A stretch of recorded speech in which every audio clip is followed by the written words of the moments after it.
Hi, it's Jennifer here, and today we're going to talk about how to run an effective meeting that can actually result into a desired commitment. Why are we talking about this? Well, in my last video, we talked about optimizing your sales pipeline. And what we concluded is that having lots of meetings in order to turn an opportunity into a paying customer is not necessary. It's about having the right types of meetings and not having repetitious meetings that have the same intention. Not having 2 discovery meetings, 2 recommendation meetings, and 2 demos. Of course, there are a lot of different factors that can come into your sales meeting that can derail you to where you need to have more meetings, but it's important to be aware and count those meetings so your sales cycle can decrease and your sales performance can increase.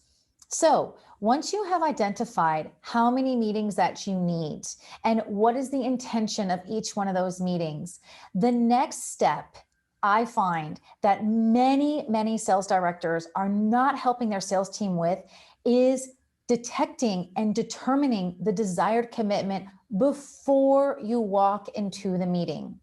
So that means when you walk into the meeting, you're thinking, we need to agree on this next step together.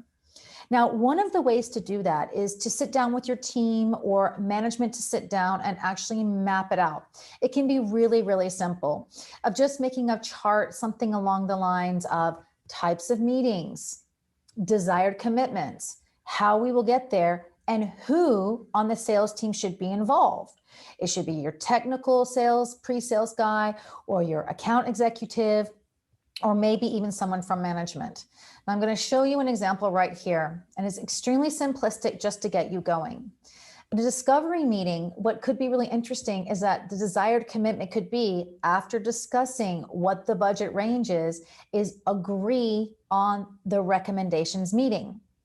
Now, you might think that that is a very simplistic desired commitment, and it actually is, but you cannot imagine, and you might be included in this, on how many sales teams and salespeople go out there and they just think they're building rapport, and I don't really know about their budget, but I'm going to spend 5 hours working on recommendations and come back and then find out that they don't know anything about the budget. Or they say, let's just talk in a few days about the recommendations, and there's no real progress made, and then certain meetings have to be repeated.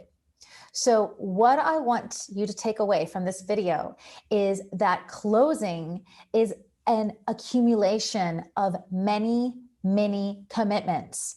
So if you want to close, you're going to make sure that every single meeting ends in a commitment. And if it doesn't, then you need to backpedal and find out exactly what's going on with your potential client and why he or she is hesitating. And we'll talk about that in a different video.